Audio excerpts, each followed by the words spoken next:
अस्सलाम वालेकुम। उम्मीद करता हूँ कि इतने भी लोग ये वीडियो वॉच कर रहे हैं आप लोग सब खैरियत से होंगे। लाइक सब्सक्राइब और new audience bell notification all पे क्लिक करके स्टे ट्यून रहा करिए। वीडियो मुकम्मल आप लोगों को देखनी है। अगर आप लोगों ने जो मैंने कुछ घंटे पहले 5:05 पे अपलोड करी है वीडियो उसको नहीं देखा है तो लाजमी देख लिएगा। मैंने उस वीडियो में जो 4 ट्रेडिंग वाले शेयर्स शेयर कर दिए हैं ना, वर्किंग करके आप लोगों को बाय कॉल दे दी गई है। हो सकता है इनमें से कोई शेयर बहुत तेज़ ऊपर निकल जाए, कैप पे कैप लगते रहे, एक हफ्ते में 50 टू 100% बढ़ जाए, लेकिन इन स्टॉक को ऊपर निकलना है। ट्रेडिंग वाले स्टॉक से स्टॉप लॉस भी लगाना आप लोगों को ज़रूरी है।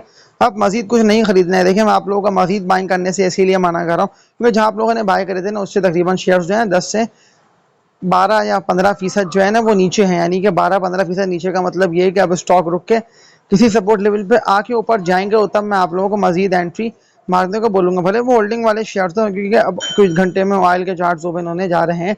ऑयल जो कि पिछले दिनों बड़ी तेजी के साथ उठता हुआ 81.5 पे जाके बंद हो गया था, अब ऑयल ओपन होने जा रहा है कुछ घंटे में। मुझे यहाँ से लग रहा है कि क्योंकि देखिए पाकिस्तान के अंदर के हालात ख़राब नहीं है, लोग इस बात को नहीं समझ रहे हैं कि पाकिस्तान में जंग नहीं हो रही है जैसे पहले पाक इंडिया जंग थी। पाकिस्तान का नाम जंग में है ही नहीं, ना पाकिस्तान शामिल है इस जंग में। हाँ, हम जो ऑयल इंपोर्ट करते हैं वो लाजमी सी बात है कि आपने हरमस से आता है। अब आपने हरमस पे कभी कोई हमले कर रहा है, कभी कोई हमले, यानी कि मुसलसल हमले ब्लॉकेज चल रही है। कभी बंद कर दिया आता है, कभी खोल दिया आता है, कभी ईरान किसी जहाज़ पे हमले कर देता है तो जहाज़ वहाँ से गुजर भी नहीं पाते हैं सही तरह से। तो यही हालात है कि जिस वजह से जो स्टॉक मार्केट है, वरना अगर ऐसा होता है ना पाकिस्तान के हालात ख़राब होते हैं, पाकिस्तान पे हमले हो रहे होते तो फिर तो जो एक्सचेंज है वो तकरीबन 1.5 लाख को भी ब्रेक करके 1 लाख तक निकल जाती। लेकिन ये तो आप लोगों को देखें उतार चढ़ाव में मौके मिल रहे हैं ना, शेयर्स में लग रहे हैं ना मौके। तो मेरा तो ये कहना है कि देखें जो कंपनीज के यहाँ न्यूज़ें जुड़ी हुई है ना, भले वो बाय बैक की न्यूज़ें हो या कंपनी के जून क्लोजिंग के रिजल्ट अपकमिंग हो, तो न्यूज़ों पे मार्केट क्योंकि चलती फॉरवर्ड लुकिंग पर है। मैंने ऐसे नहीं आप लोगों को शेयर्स को बोला कि देखिए कुछ शेयर्स होल्ड किए जा सकते हैं। मैं चाहता ना मैं आप लोगों को सेल कॉल दे के निकलवा देता, लेकिन नहीं, क्योंकि मुझे पता है ना जून क्लोजिंग के जब रिजल्ट करीब होंगे ना तो फिर ये स्टॉक आपको वहाँ नहीं मिलेंगे जहाँ इनको मिलना बनता था। तो पहली कंपनी की बात कर लेता हूँ तो ट्रेडिंग वाला ये स्टॉक नहीं है। मैंने जो लोग एकोमुलेट करना चाहते हैं, जो लोग चाहते हैं ना हम इसमें थोड़ी बहुत और मजीद बाय कर लें, तो मुझे लग रहा है ग्राफ्स को देखते हुए कि 265 रुपये के बाद बहुत तेज़ ये ऊपर निकलेगा क्योंकि बायबैक चल रहा है। हो सकता है 270 रुपये से ये स्टॉक पलट जाए। एंग्रो एच जिसका नेम हो गया, एंग्रो होल्डिंग इसका कोड हो गया, 275-76 रुपये के रेट है। पिछले दिनों कंटिन्यूसली गिरता हुआ ये स्टॉक बंद हुआ है। अब यहाँ से देखो डायरेक्शन मुझे इसकी ये लग रही है ना, क्योंकि ये गिरता हुआ बंद हुआ है, लेकिन जिस तरह की इसमें बाइंग कंटिन्यूसली चलती है ना फॉरनर्स की और फंड्स की, पैसे लोग लगा रहे होते हैं ग्राफ्स को और चार्ट्स को देखते हुए। तो मैं तो आप लोगों को ये वाली ही बात बोल दे रहा हूँ कि जो एंग्रो एच है ना, अगर ये आता है ना गिरते हुए 265 रुपये के रेट पे, तो लाजमी आप लोग मजीद इसको खरीद लेना।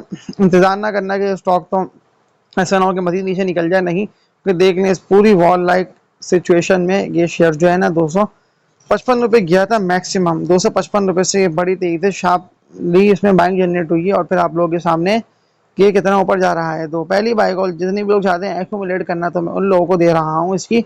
इसके अलावा फैसल बैंक के सवाल लोग मुझसे कर रहे हैं कमेंट सेक्शन में। देखिए अगर आप लोग ट्रेडिंग नहीं कर सकते तो फिर जो मैंने 5:05 पे वीडियो अपलोड करी है सिर्फ उसको देख लें, सनो सुबह आप लोग इम्प्लीमेंट करना शुरू कर दें, खरीदना स्टार्ट कर दें। सेकंड कंपनी है फैसल बैंक FABL, इसका कोड है 98 रुपये 90 पैसे पे, 105 104 रुपये 102 रुपये के रेट पे लोगों ने बाय करा है। बेहतर बात ये कि देखिए ये गिरा था मुसलसल गिरते हुए 96 रुपये का भी इसने लो लगा दिया, फिर तेजी के साथ शार्प अप ट्रेंड आया और शार्प अप ट्रेंड में ये शेयर जो है ना वो 101 रुपये तक गया, लेकिन अभी भी 9800 के रेट पे रुक रहा है। देखिए इसका रिजल्ट आने वाला है, रिजल्ट से पहले मुझे ऐसा लग रहा है ना टेक्निकल लेवल्स को और ग्राफ्स को देखते हुए जो फैसल बैंक है ना ये स्टॉक कम से कम 120 रुपये तक जाएगा। यानी कि 120 रुपये तक की मेरी कैलकुलेशन है इस हवाले से कि इतना ऊपर निकल सकता है। तो अगर आप लोगों के पास पड़ा है तो 100-200 शेयर या 500-1000 शेयर्स ना इसके हर रेट पे थोड़े बहुत ना पोर्टफोलियो वर्थ के हिसाब से एक्यूमुलेशन करते रहिए। इसके अलावा देख लेता हूँ तो ट्रेडिंग वाला एक शेयर मैं दोबारा बता दे रहा हूँ कि सवालात ही लोगों के ट्रेडिंग वाले स्टॉक का बता दें, मजीद बता दें कुछ, हम थोड़ी वर्किंग अपनी भी कर लेंगे, हो सकता है हमें थोड़े 2 पैसे बच जाए। तो इस कंपनी के स्टॉक पे देखें मुझे भरोसा है ना, सेंस ऐसे है कि जो इसने हाई लगाए थे ना JATM, इसका नेम हो गया JA टेक्सटाइल मिल्स लिमिटेड, जो कि लोअर रेट पे ट्रेड कर रहा था। फिर मुसलसल बाइंग के साथ ये स्टॉक ना ऊपर निकलना शुरू हुआ 25-26 रुपये से सीधा ये स्टॉक जो है ना वो हाई लगाता हुआ 45-44 रुपये तक चला गया, फिर गिरा है प्रॉफिट टेकिंग की वजह से। अब ये साइड वेज जाके ट्रेड कर रहा है। ऑयल अगर साइड वेज जाता है तो अब तो पूरी मार्केट के लिए ही बेहतर है, लेकिन ऑयल का इस कंपनी के शेयर से कोई ताल्लुक नहीं है क्योंकि ये चली रहा है ट्रेडर्स की बेस पे। यानी कि ट्रेडर इस कंपनी के स्टॉक में एकदम एंट्री मारते हैं, वॉल्यूम के साथ बाइंग करते हैं। वॉल्यूम भी ऐसे नहीं कि करोड़ों में, मैक्सिमम इसमें जो वॉल्यूम बने हैं ना सर, मैं आप लोगों को देख के बता भी दे रहा हूँ कि हद से ज़्यादा इसमें कितने वॉल्यूम लगे हैं बाइंग के, क्योंकि जब कंटिन्यूसली ऊपर से ऊपर जा रहा था ना, और ये जहाँ जाके रजिस्ट हुआ है वो इसका रेट है 42-44 रुपये तक का, यानी कि 43 रुपये के रेट पे ये फंस गया था और बड़ी तेज़ी के साथ ये गिरना शुरू हुआ और गिरते हुए जो है ना इसने जो लो लगा दिया था वो 35 रुपये को भी ड्रिल करके 34-33 रुपये के रेट पे चला गया। फिर शॉर्ट टर्म रिकवरी में ये 39 रुपये तक गया, फिर प्रॉफिट टेकिंग के बाद ड्रिल हुआ। तो ये स्टॉक तो देखिए मैंने पहले ही बता दिया है कि ओनली ट्रेडिंग के लिए मैं बता रहा हूँ कि जो लोगों को काम करते हुए स्टॉक मार्केट में 8-8 10-10 साल हो गए, तो वो लोग अगर चाहें तो इस कंपनी के स्टॉक में ट्रेडिंग कर सकते हैं। जिस तरह देखिए मैंने आप लोगों को DCBI दादा भाई सीमेंट की बाय कॉल दिया ना, DCBI का देखिए मैंने आप लोगों को बताया इसीलिए कि मैं जिस कंपनी के स्टॉक पे श्योर होता हूँ ना, फिर मैं उसकी बाय कॉल लेके आता हूँ। मैं ऐसे ही नहीं ले आता कि उसको भी खरीद लो उसको भी खरीद लो। मैं देखिए इनकेस अगर वो पड़ा रह गया, आप लोगों को ये भी तो सोचना है ना कि व्हाट नेक्स्ट, अगर वो पड़ा रह गया फिर उसका क्या होगा, वो कहाँ निकलेगा, उसका क्या अगला है। तो DCBI दादा भाई सीमेंट के मैं देख लेता हूँ चार्ट दोबारा, मैं आप लोगों को चलें बता दे रहा हूँ, क्योंकि लोग सवालात मुझसे करते हैं ना कि आप जो है दोबारा बताते नहीं है। क्योंकि देखें ज़्यादातर लोग जो है ना, अच्छा एक सवाल मुझसे लोग ये भी कर रहे हैं कि DCTL का बता दें। देखिए जो DCTL है ना वो सस्पेंड हो चुका है, सही है, इससे तो आप लोग हटिया है। जो दादा भाई कंसल्टेंट टेक्नोलॉजी है वो हट चुका है। मैं बात कर रहा हूँ दादा भाई सीमेंट की, तो मैं इसके देख लेता हूँ एनालिसिस के दादा भाई सीमेंट जो है वो कहाँ ट्रेड कर रहा है। ये देखिए वैसे तो कंसेक्यूटिव कैप पे कैप लग रहे हैं, मैंने 5:05 पे वीडियो अपलोड करके डिटेल आप लोगों को बता दी है इसकी कि क्यों इतना तेजी के साथ ऊपर जा रहा है, because of positive news upcoming, इसीलिए स्टॉक जो है वो कहीं नहीं रुक रहा।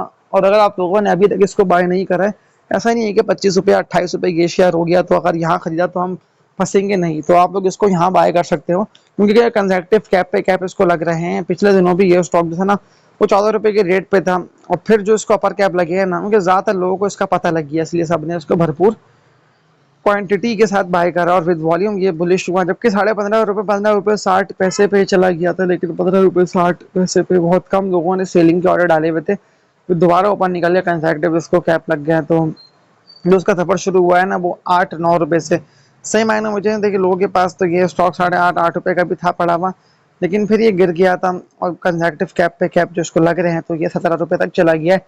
तो बस 27 रुपये के टारगेट्स को ना माइंड में रखते हुए अगर आप लोग चाहें काम करना, ये वर्किंग इसकी कंप्लीट है, तो मैं आप लोगों को ये स्टॉक इसीलिए बता रहा हूँ कि दादा भाई सीमेंट में आप लोग काम कर सकते हैं। इसके अलावा देख लेता हूँ तो होल्डिंग वाला स्टॉक कि अब जब कई सारे लोग इस कंपनी के स्टॉक में स्लोली कैजुअली एक्यूमुलेशन कर रहे हैं, तो मैं तो आप लोगों को रेकमेंड कर चुका हूं, लेकिन फिर लोग सवालात मुझसे कर रहे हैं कि आप इस स्टॉक को दोबारा बता दें ताकि हम दोबारा यानी कि रिफ्रेश हो जाए, हमें पता चल जाए कि क्या 32 रुपये तक ये स्टॉक आ सकता है। देखिए 32 रुपये तक आने का चांस इसका नहीं है, पहली बात तो ये ठीक है। ज़्यादातर लोगों के पास ये है पड़ा हुआ और ये रिवर्सल ले रहा है। मेरा ये मशवरा है आप सबको कि लाजमी BF एग्रो को आप लोग बाय करो, क्योंकि देख लो पूरा time period wall like situation में ये स्टॉक जब ट्रेड कर रहा 44 रुपये से कितना नीचे गिरा, 44 से 32-33 बस इनफ, या 31 रुपये के रेट पे चला गया। लेकिन मुसलसल इसमें बाइंग देखी जा रही है और कोई असर इसका ना बहुत बड़ा वॉर जब से चल रही है इस पर नहीं हुआ, तो बाय कर सकते हो आप लोग। अगर नहीं करा है तो थोड़ी बहुत पोजीशन दोबारा BF एग्रो में आप लोग बना लो 44 रुपये के टारगेट्स के लिए। आज की इस वीडियो में इतना ही, तब तक के लिए अपना ख्याल रखिएगा आप लोग सब। अल्लाह हाफिज़।